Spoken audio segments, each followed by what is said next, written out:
Welcome back to my channel. Today we're tackling a topic that often trips up English learners' verb tenses. Don't worry, I've got you covered. In this video, I'm breaking down all 12 English tenses in a way that's easy to understand and, dare I say, even fun. We'll start with the present simple. This is used for habits, facts, and general truths. For example, the sun rises in the east, or I drink coffee every morning. Then we'll move on to the present continuous, which is used for actions happening right now. From there, we'll journey through the past, explore the future, and even delve into those tricky perfect tenses. By the end of this video, you'll be able to confidently navigate the wonderful world of English tenses. So, grab a notebook, get comfy, and let's get started. Alright, let's kick things off with the present simple.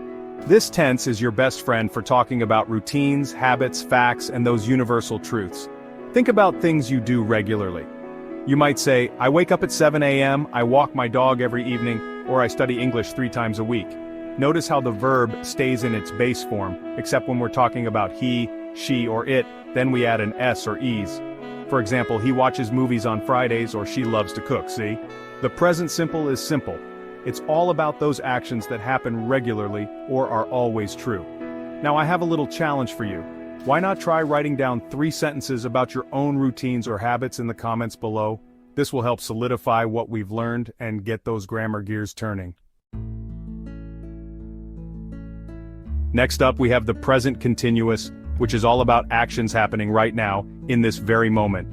It's like taking a snapshot of the action as it unfolds. To form this tense, we use the verb to be, am, is, or are, followed by the main verb with an ing ending. For example, I'm recording this video right now, you are watching and learning, or the sun is shining brightly.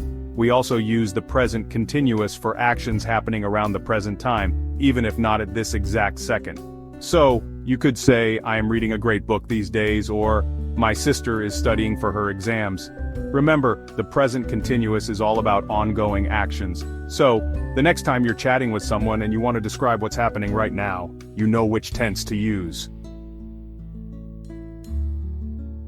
Now let's move on to the present perfect, a tense that often causes a bit of confusion.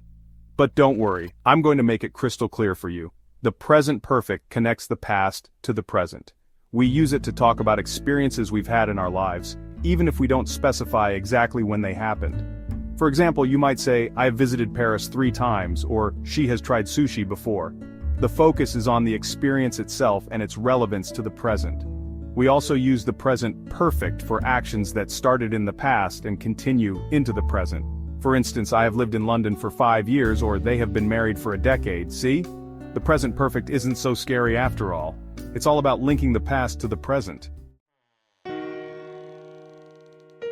Hold on tight because we're moving on to the present perfect continuous. This tense is similar to the present perfect, but it emphasizes the duration of an action that started in the past and is still happening now. Think about it like this. If you've been studying English for hours, you wouldn't just say, I have studied English. You would say, I've been studying English for hours. See how it emphasizes the ongoing nature of the action? We use have, has been, plus the ing form of the verb to create this tense. Here are a few more examples. She's been cooking all afternoon, and they have been playing football since this morning. The present perfect continuous is perfect for talking about actions that have been happening for a period of time and are still going on. Okay, time to travel back in time with the past simple. This tense is your trusty sidekick when you want to talk about completed actions in the past. It's all about those actions that have a clear beginning and end in the past. For example, I ate pizza for dinner last night, we went to the cinema on Friday, or he studied Spanish in college. The past simple is often used with time expressions like yesterday, last week, ago, in 2002, etc. These time markers help to anchor the action in the past. Remember, the past simple is about keeping things straightforward when talking about the past. No need to overcomplicate things. Now let's add a bit of context to our past narratives with the past continuous. This tense is perfect for setting the scene in the past. Think of it as painting a backdrop for other past events. We use the past continuous to describe an action that was in progress at a specific time in the past. For example, I was watching a movie when you called, or she was cooking dinner while he was setting the table. The past continuous is often used with the past simple to show an interruption. For instance, I was walking in the park when I saw my friend. The action of walking was in progress when the sudden event of seeing a friend happened. See? The past continuous adds a layer of detail and context to our storytelling. Fasten your seatbelts, because we're going even further back in time with the past perfect. This tense is used to talk about an action that happened before another action in the past. Think of it as the past before the past. For example, when I arrived at the party, everyone had already left, or she had finished her homework before she went to bed. The past perfect helps us establish the order of events in the past. It shows that one action was completed before another past action took place. See, the past perfect isn't as complicated as it sounds, it just adds a bit of chronological order to our past narratives. Get ready for the past perfect continuous, a tense that combines the past perfect and the continuous aspect.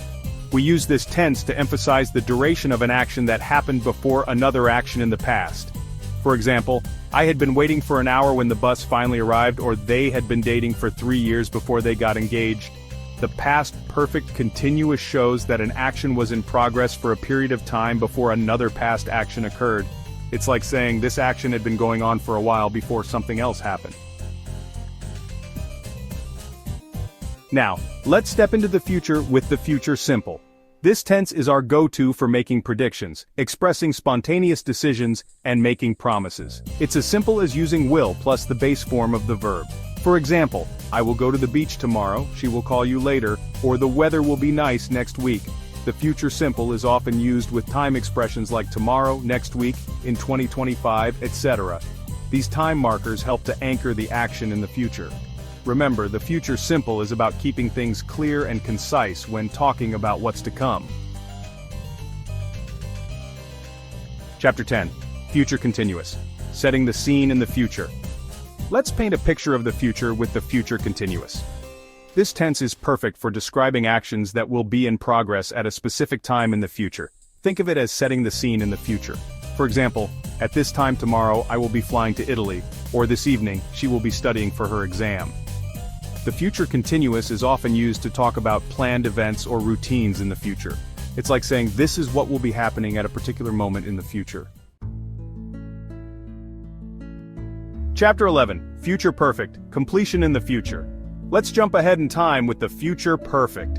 This tense is used to talk about actions that will be completed by a specific point in the future. Think of it as looking back from the future. For example, by next month I will have finished writing my book, or by this time next year she will have graduated from university. The future perfect emphasizes the completion of an action before a specific time in the future. It's like saying, this will have been done by then. Chapter 12. Future perfect continuous, duration in the future. Hold on tight for the future perfect continuous, our final tense. This one is used to emphasize the duration of an action that will continue up to a specific point in the future. Think of it as a combination of duration and completion in the future. For example, by next summer I will have been living in Spain for a year, or by the time you arrive we will have been cooking for hours. The future perfect continuous shows that an action will have been in progress for a period of time by a certain point in the future.